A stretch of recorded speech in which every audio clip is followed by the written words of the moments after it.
300 men did not hold a pass, did not delay a retreat, and did not buy time for an army to escape. They walked into the open and invited 20,000 Mongols to come and kill them. What happened next broke one of the greatest military machines in human history, not with superior numbers, not with better weapons, but with a method so psychologically devastating that Mongol commanders would refuse to speak of it for a generation. The histories that survive this engagement almost never name the 300. They record the outcome, the losses, the withdrawal, the strategic consequences, but they flinch at the details of what was actually done that day and why it worked. Because what those 300 men understood about Mongol warfare was something that the largest empires in the medieval world had failed to grasp even after decades of catastrophic defeat. They were not fighting soldiers, they were fighting a system, and they had found the one thing that system could not survive. Picture the steppe in late autumn. The grass has gone gray and brittle. The sky is the color of old iron, pressing low and close to the earth, as if the weight of what is about to happen has already bent the atmosphere. A Mongol advance column, 20,000 riders, veterans of campaigns from the Yellow River to the Danube, has been moving since before dawn. Their horses are Mongolian stock, short and barrel-chested, bred for endurance over speed, capable of covering ground that would destroy European war horses in a week. The men on those horses have done this before, in Poland, in Hungary, in Persia, in northern China. They have reduced fortified cities to rubble and turned entire river valleys into killing grounds. They do not know the word for defeat in the operational sense.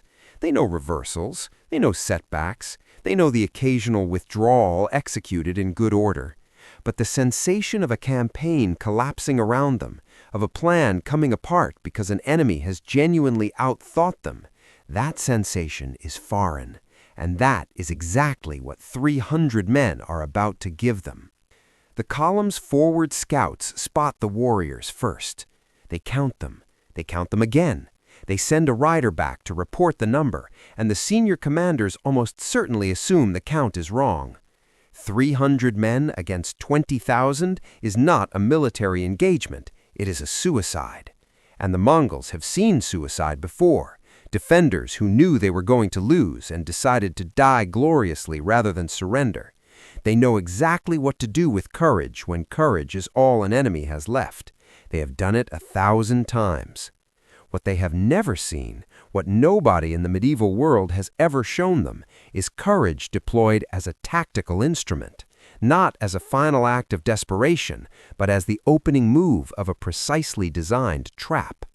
This is the story of one of the most violent, most calculated, and most psychologically complex military engagements the medieval world ever produced.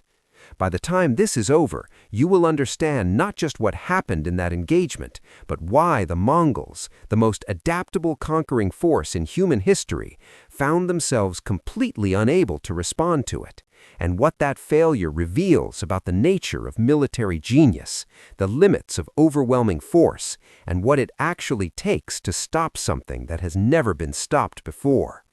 Before we walk through every stage of what happened that day, every feint, every withdrawal, every calculated provocation, and every moment where the outcome could have gone the other way, if you are the kind of person who wants the real story of history, the tactics, the psychology, the blood and the dust and the genius behind the legend, hit that subscribe button and join us. Drop a comment below and tell me where you are watching from, because this story deserves to be told properly, and that is exactly what we are going to do. To understand why 300 warriors could break 20,000 Mongols, you first have to understand what the Mongol military machine actually was. Not the version that gets passed down in popular history, not the image of screaming horsemen in fur coats swarming across the steppe in an undifferentiated mass of violence, but the real thing, the operational engine that had, in the span of roughly 60 years, conquered more territory than Rome had managed in 5 centuries. The Mongol army was not an army in the way that word was understood in the medieval world. It was a system of controlled chaos, a machine designed to produce a specific psychological state in the enemy and then exploit that state before the enemy could recover. Every element of Mongol strategy, the feigned retreats, the encirclement maneuvers, the deliberately terrifying treatment of populations that refused to submit immediately, the extraordinary speed of advance that made coordinated defense nearly impossible, every element was oriented around a single objective. They were not trying to kill soldiers, they were trying to destroy the will to organize resistance. When a Mongol army appeared on the horizon, the psychological cascade it triggered was almost automatic. Commanders who had been calm and competent became erratic. Armies that had trained together for years developed fatal coordination failures. Fortified cities that could have held for months against a conventional siege opened their gates after days because the psychological weight of what was coming felt unbearable. The Mongols understood something profound about the relationship between fear and military effectiveness, and they had industrialized that understanding into a system that worked almost everywhere they applied it. Almost everywhere, because system had one vulnerability that it had never been seriously tested against, and that vulnerability was a specific type of warrior in a specific type of culture, with a specific relationship to death and suffering that made the Mongol psychological toolkit largely inert against them. The geography of this encounter matters enormously, and it matters in ways that most accounts of the engagement fail to explain properly. This is not flat steppe country. This is terrain with gradient, with concealment, with choke points that reduce the mobility advantage of a cavalry force and force an attacker to commit to specific lines of advance. The men who positioned themselves in that terrain knew it with the kind of intimacy that comes from generations of living in it. They knew where the ground was deceptive, where it looked solid and was not, where a fast-moving column would naturally compress and where it would naturally spread. They had spent time in this ground before the Mongols arrived. They had made decisions based on it. The 20,000 riders advancing toward them were in enemy terrain even before the first blow was struck, even if they did not yet know it. The political situation in the region at the moment of this engagement was, to put it plainly, desperate. Desperate in the specific way that creates either catastrophic collapse or extraordinary improvisation, with very little in between. The larger forces that should have been defending this territory had been systematically defeated, scattered, or destroyed in the preceding campaigns. The infrastructure of organized resistance, the supply networks, the communication systems, the chain of command that coordinates multiple units across a front had been broken. What remained were fragments, individual units, individual commanders, individual groups of warriors who still had the capacity to fight, but no longer had the architecture of a larger army to plug into. 300 men did not choose to face 20,000 because they thought the odds were acceptable. They chose it because they understood something about those odds that the Mongols were counting on them not to understand. There is a misconception about this engagement that has persisted for centuries and needs to be addressed directly before we go any further.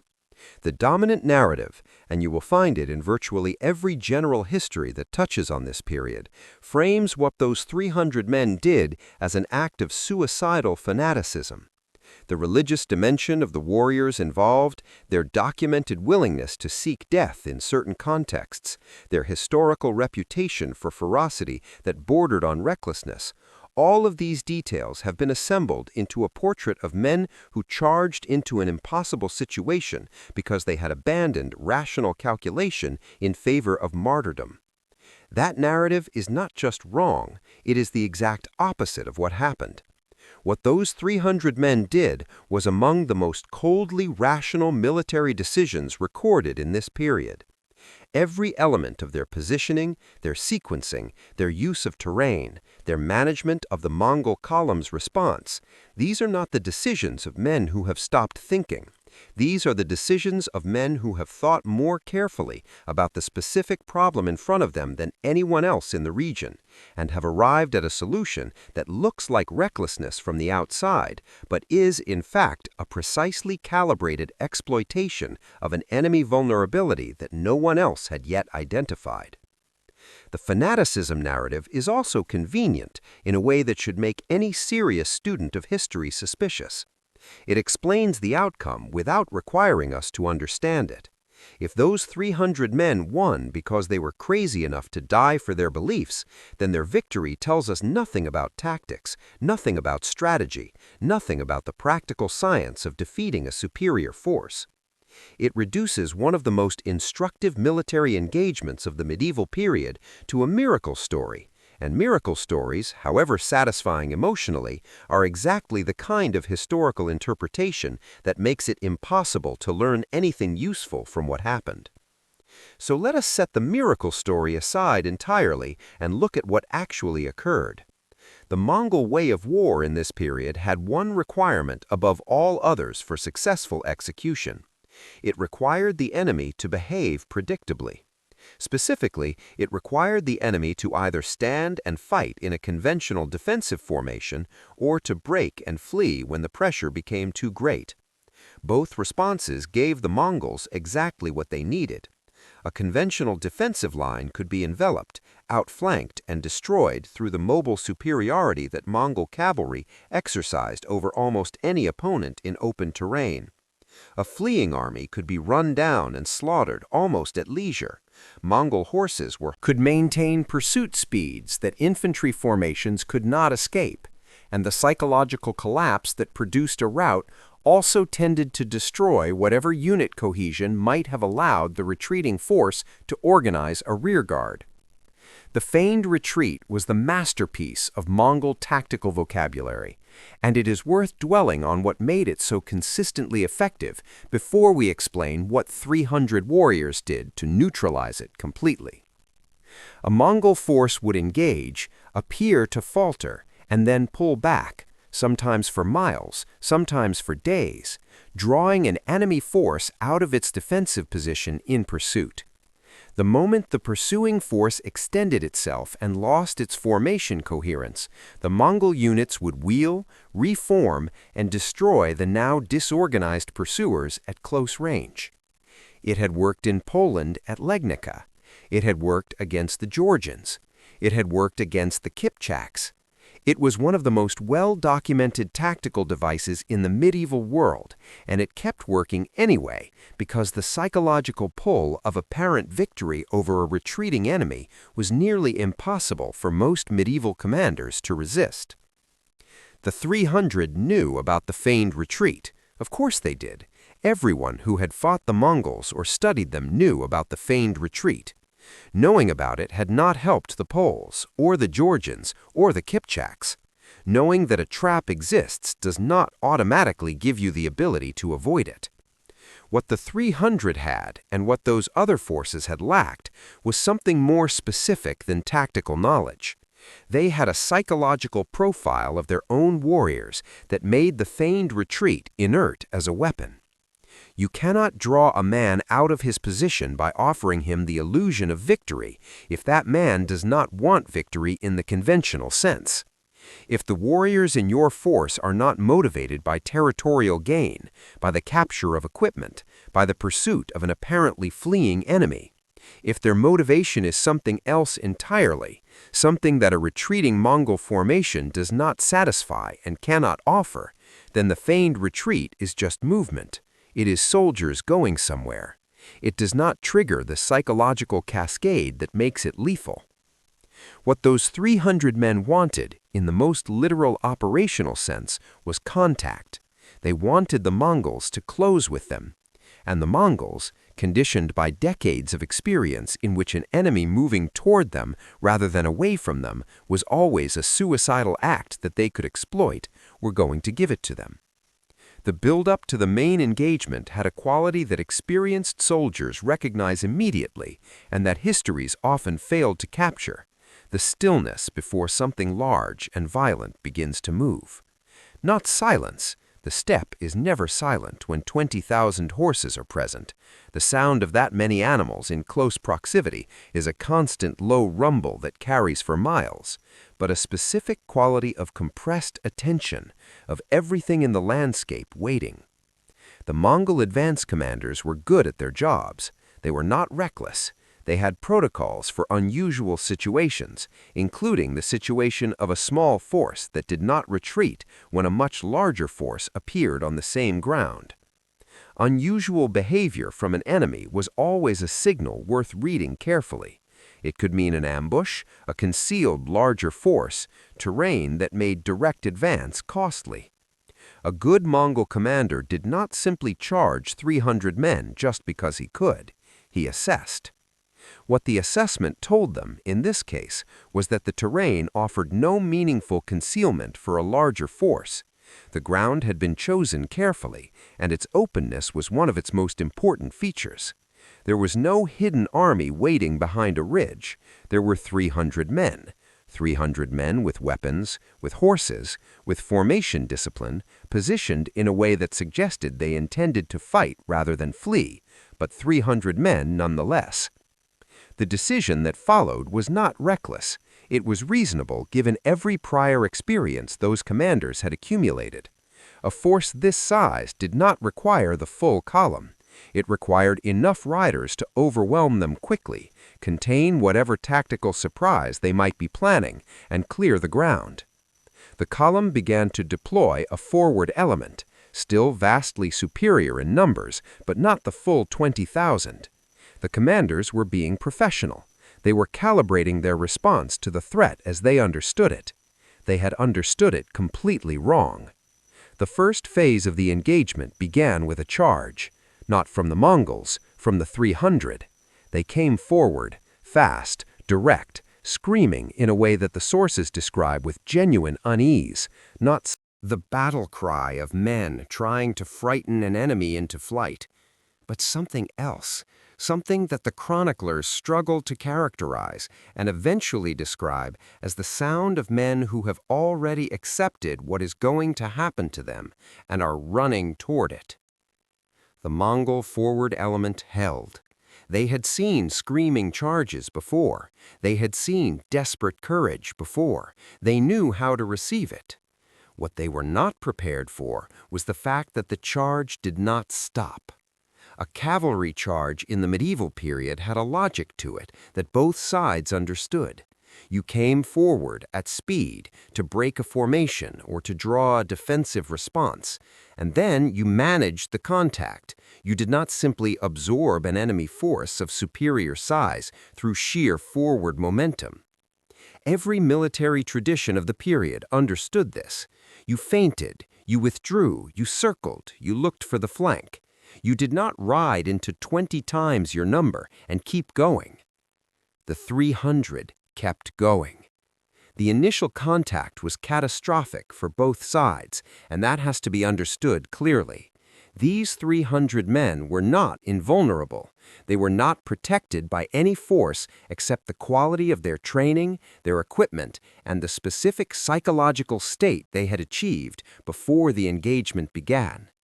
Men died in that first contact. Men were unhorsed, were cut down, were broken by the impact of a superior mass of riders meeting them head-on.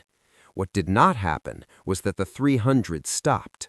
The formation did not dissolve. The attack did not lose coherence. They went through the forward Mongol element the way a driven wedge goes through wood, along a specific line, at a maintained angle, with force concentrated at a point rather than distributed across a front. This is where you need to slow down and understand exactly what was happening geometrically, because the geometry is everything. The 300 were not trying to defeat 20,000 in a pitched battle.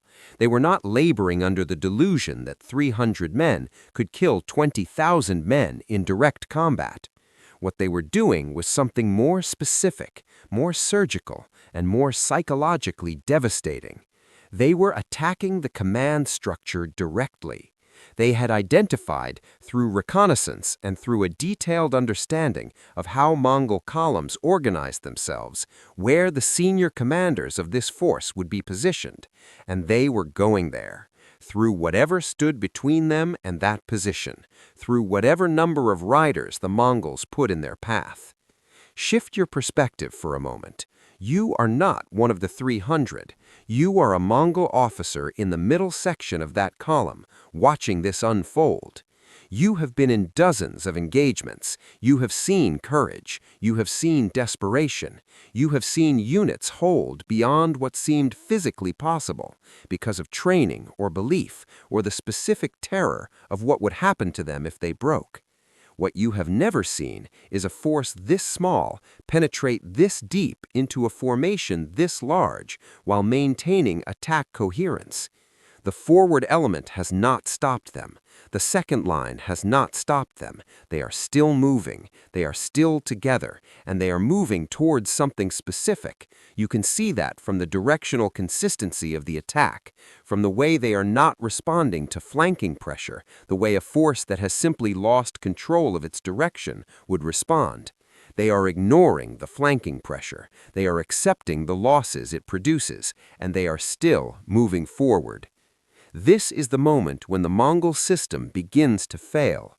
Not because of losses. 20,000 soldiers can absorb the losses that 300 men can inflict without structural damage to the force. It fails because of a specific cognitive disruption that the Mongol command system was not designed to handle. Every protocol they had for managing an engagement assumed a certain baseline of enemy behavior, that the enemy would respond to pressure, would adjust to flanking, would at some point begin to prioritize its own survival. When an enemy does none of these things, when it absorbs punishment and keeps moving in the same direction with the same intensity, the protocol breaks down. The commands that get issued are commands designed for an enemy that is not there. The responses that get organized are responses to a threat model that does not match the actual threat. The penetration of the Mongol formation took longer than the sources make it sound. It always does. The dramatic summary, 300 men drove through 20,000, compresses what was, in real time, a sustained, grinding, extraordinarily violent passage through a force that was attempting to close around them from multiple angles simultaneously. Men were dying continuously on both sides. The 300 were losing members of their formation with every 100 yards of ground covered. By the time they reached the command element of the Mongol column, their numbers had been significantly reduced. The sources differ on exactly how many were still functional as a fighting force at this stage, but all of them agree that the original 300 was substantially diminished. What remained of them reached the Mongol commanders. What happened at that point is recorded in several sources with a level of graphic detail that is not customary for the chroniclers of this period, which tells you something about the impression the event made on everyone who survived it and later tried to describe it. The engagement at the command level was brief and, by every account, one-sided. The senior Mongol commanders, men who had survived dozens of campaigns, men who commanded forces that had defeated armies 10 times the size of anything they were facing today, were not prepared for the psychological reality of men who had already decided to die and were now in physical contact with them. There is a concept in military psychology sometimes described as terminal commitment, the state of a fighter who has genuinely relinquished concern for personal survival and is operating on something closer to pure offensive calculation. It is extraordinarily rare and extraordinarily dangerous to face. Most warriors, even elite warriors, retain at some level of their decision-making a calculus of survival. They are brave, but they are also self-preserving, and that self-preservation creates microseconds of hesitation, of defensive reaction, of pullback that an opponent can exploit. A fighter in a state of terminal commitment does not have those hesitations. Every decision is offensive. Every fraction of a second is given to attack rather than defense. The physical consequences of this state in a close quarters engagement are difficult to overstate. The Mongol commanders died. Not all of them. The accounts do not claim a clean sweep of every senior officer in the column, but enough of them and in a concentrated enough time frame that the command structure of the forward element suffered catastrophic failure. The orders stopped. The coordinated response to the 300 stopped. 20,000 soldiers in a column that had just lost its command function did not simply continue operating efficiently. They began to do what any large organized force does when its organizing intelligence is removed. They fragmented. Units began acting on local information rather than column-wide coordination. The encirclement that had been developing around the surviving members of the 300 lost its coherence as different elements of the Mongol column began responding to different local situations rather than executing a unified plan. And into that fragmentation, the terrain began to speak.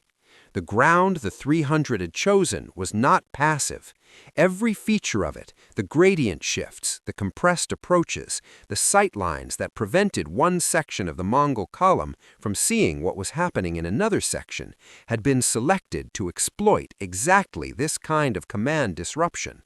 A Mongol column operating under unified command could manage terrain complexity through coordinated communication. A Mongol column in which the communication structure had just been destroyed by a surgical strike on its leadership could not. Sections of the column were now advancing into terrain they could not see past, receiving no direction from above, and encountering conditions that their local officers did not have enough information to correctly interpret. It is worth noting here what the 300 were not doing during this phase, because it is as instructive as what they were doing. They were not pursuing. They were not trying to exploit the disruption by chasing scattered Mongol units.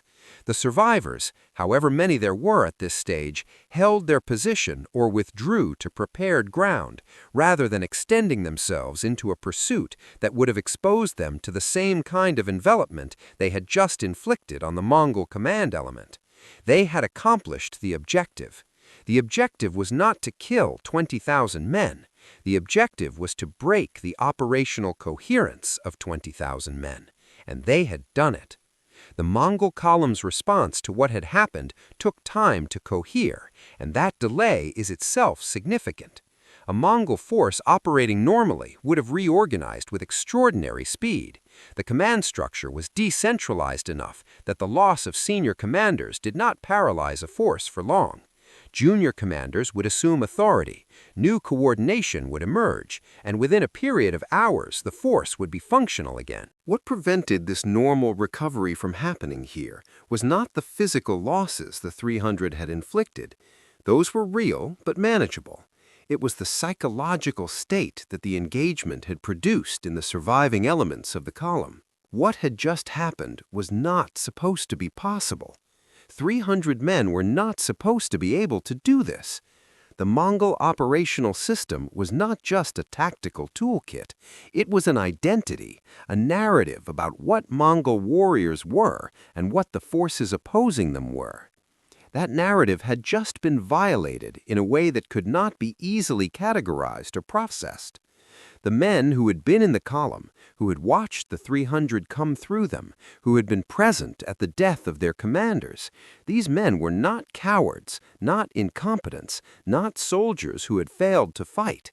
They had fought, and something had happened that their existing frameworks could not adequately explain. This is the dark heart of what the 300 actually accomplished. They did not just inflict tactical damage on a Mongol force, they damaged the story the Mongol military told about itself. And military forces, much more than civilians generally understand, run on their stories.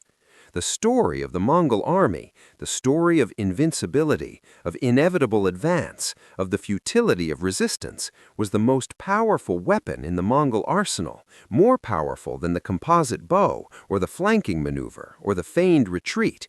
Every enemy who had ever capitulated without fighting had capitulated to the story. Every Allied force that had ever defected rather than face them had defected because of the story. 300 men had, in the space of a single engagement, put a crack in that story. Not a crack that would collapse it immediately. The Mongol Empire had enormous institutional resilience, and one difficult engagement in difficult terrain against an unusual opponent was not going to undo decades of operational success, but a crack, a precedent. Evidence that under specific conditions, with specific preparation, with a specific kind of warrior willing to accept a specific kind of cost, the machine could be disrupted. The column withdrew, not in the way that they had retreated so many times before, not the controlled, tactical, feigned withdrawal designed to draw a pursuing enemy onto unfavorable ground. This was a withdrawal that had the quality, in multiple sources that describe it, of confusion rather than calculation. Units pulling back from terrain they had not yet fully assessed, commanders issuing orders that other commanders contradicted. The extraordinary coordination machine that was a Mongol army in operational mode had, for a period that the sources describe as extending across the remainder of that day and into the following morning, lost the quality of coordination that made it extraordinary. This is where it gets interesting, because the strategic consequences of that withdrawal extended far beyond the tactical situation on that specific ground. The Mongol command system was intensely hierarchical in its accountability. Commanders were expected to succeed, and failure to succeed against what appeared to be an obviously inferior force was the kind of result that required explanation. The explanation that was available, that 300 warriors had penetrated the command structure of a 20,000-man column and killed senior officers before withdrawing with their formation intact, was not an explanation that the Mongol command culture was equipped to receive without significant disruption. To report it accurately was to report something that destabilized the operational mythology of the entire enterprise. So it was not reported accurately. The accounts that filtered back through the Mongol command hierarchy described the engagement in terms that minimized what had actually happened: difficult terrain, unexpected resistance, the decision to conserve the force for more important objectives elsewhere. The omissions and distortions in those reports are themselves a form of evidence because they reveal the points of maximum psychological sensitivity. The Mongol command system was willing to acknowledge tactical difficulties. It was not willing to acknowledge that a small force had identified and successfully attacked a fundamental vulnerability in how Mongol armies organized themselves. Here is what those reports suppressed, and what the full account of the engagement reveals when you read it against the official Mongol version. The 300 were not a one-off phenomenon. They were the product of a specific military tradition that had been developing its response to the Mongol threat not through the conventional approach of building larger armies and better fortifications, but through a much more targeted analysis of exactly how the Mongol system worked and where it could be broken. The warriors who made up this force came from a tradition in which small unit combat, effectiveness, psychological preparation for death, and the specific tactical application of concentrated aggression against command structures were not improvised responses to a crisis. They were doctrinal positions that had been developed, refined, and trained for over an extended period. The commanders who organized this force had studied the Mongol system with genuine rigor. They had identified the same vulnerability that modern military analysts looking at the historical record have subsequently identified, that the Mongol operational system was extraordinarily efficient when its command communication was intact and became progressively less effective as command coherence degraded. The decentralization that made the Mongol army so adaptable in normal conditions also meant that when the central coordination was disrupted, recovery took time. And in a tactical engagement, time is a non-renewable resource. The decision to target the command element directly, rather than attempting to meet Mongol tactical superiority with conventional defensive formations, was not intuitive. It required a willingness to accept catastrophic losses in the attacking force as the price of reaching the target. It required warriors who were genuinely willing to absorb those losses without losing formation coherence, which is to say, it required a specific kind of psychological preparation that could not be improvised the night before the engagement. The training that produced those 300 men had been going on for months, possibly longer. The selection process that identified which warriors from the available force had the specific characteristics required for this mission had been conducted with care. This was not heroic improvisation. This was the result of an extended and serious military planning process that had arrived at a genuinely novel solution to a genuinely novel problem. The tragedy of it, and there is a tragedy here, which is why this engagement deserves more attention than it typically receives, is that this solution was not generalized into the broader defensive strategy of the region in time to change the strategic situation decisively. What those 300 men demonstrated was replicable. The vulnerability they exploited was not unique to this particular engagement, this particular terrain, or this particular Mongol column. Other small forces with similar training and similar psychological preparation could have applied similar pressure against similar targets in other contexts. The architectural logic of what they did could have been extracted from this engagement and turned into doctrine. It was not, partly because the engagement itself was not fully understood by the larger military establishment of the region. The report that reached the relevant commanders described it as a tactical success without adequately analyzing why it had been a tactical success. Partly because the warriors themselves, the people most capable of explaining what they had done and how, were predominantly dead. The survivors of the 300 were not numerous enough to constitute a teaching force, and the oral tradition that preserved the memory of the engagement focused on the heroism of the participants rather than the operational mechanics of what they had done.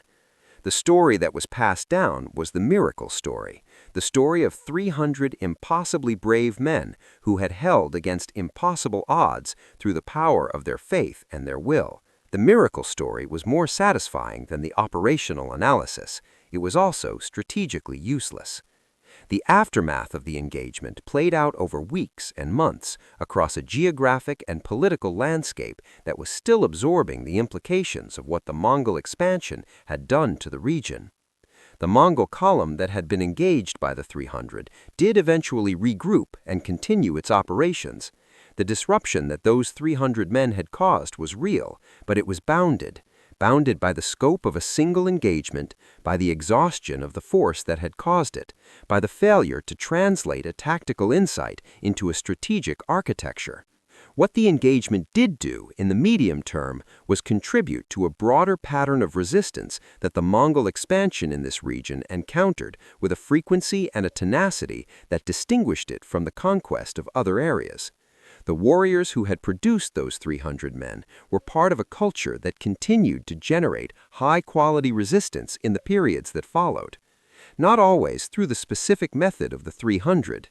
That level of suicidal concentration was not a technique that could be deployed repeatedly without the specific conditions that had made it possible in the first place, but through a persistent willingness to contest ground, to impose costs on Mongol operations, and to deny the Mongol system the kind of clean, rapid sweep that its operational logic depended on. There is a dark detail in the aftermath of this engagement that almost never makes it into the popular accounts. And it is worth dwelling on for a moment, because it says something important about what victory actually means in this kind of conflict. The families of the 300, the communities from which those warriors had come, the places that had produced and trained and sent them, did not escape Mongol attention. When Mongol commanders identified the origin of the force that had attacked their column and killed their officers, they responded in the way that Mongol military doctrine prescribed for populations that offered organized armed resistance rather than submission. The communities did not survive intact. Some did not survive at all. This is the cost that the historical record tends to elide in its celebration of the 300's achievement. The 300 hurt the Mongols. They hurt them in a way that mattered. in a way that demonstrated something real and important about how the most powerful military machine of the medieval world could be disrupted. They paid for that with their lives, and they knew they would, and they went forward anyway. But the payment extended beyond their lives. The people they came from, the families they left behind, the communities that had formed and trained and believed in them, those people also paid. The moral calculus of that fact is not comfortable. Military genius in the real world is rarely purchased with only the blood of the people who decide to spend it. The Mongol commanders who processed the lessons of this engagement, at least those who processed it honestly rather than suppressing the inconvenient details, their commanders back from the forward edge of engagements, was a concession extracted by force, a cost imposed on the most powerful military machine of the era. 300 men imposed a lasting structural change on 20,000. That is not a negligible outcome. What the 300 demonstrated, in the end, was something that military history keeps demonstrating and that people keep failing to learn. The most dangerous opponent is not the one with the most soldiers or the best weapons or the most experienced commanders. The most dangerous opponent is the one who has done the most serious thinking about specifically how you work and specifically where you break. Overwhelming force is an extraordinarily powerful tool in war. It is not invulnerable. It has failure modes, as all systems have failure modes, and those failure modes can be found and exploited by forces that are willing to pay the price of doing so. The Mongol Empire was not defeated by 300 warriors on one day in one engagement. That would be a much cleaner story and a much less true one. The Mongols were eventually stopped by a combination of political fragmentation within the empire, the limits of logistics across distances that even their extraordinary mobility could not indefinitely sustain, the resistance of specific geographic and cultural regions that proved consistently costly to incorporate, and the accumulated weight of decades of defensive innovation by peoples who had learned, at terrible cost, how to impose costs on the Mongol system faster than the system could absorb them. The 300 were part of that longer arc, not the turning point of it, single engagements rarely are, but a contribution to it, a moment when the logic of how to fight the Mongols was worked out at the smallest possible scale, tested at the highest possible cost, and demonstrated with a clarity that should have been studied and replicated far more seriously than it was.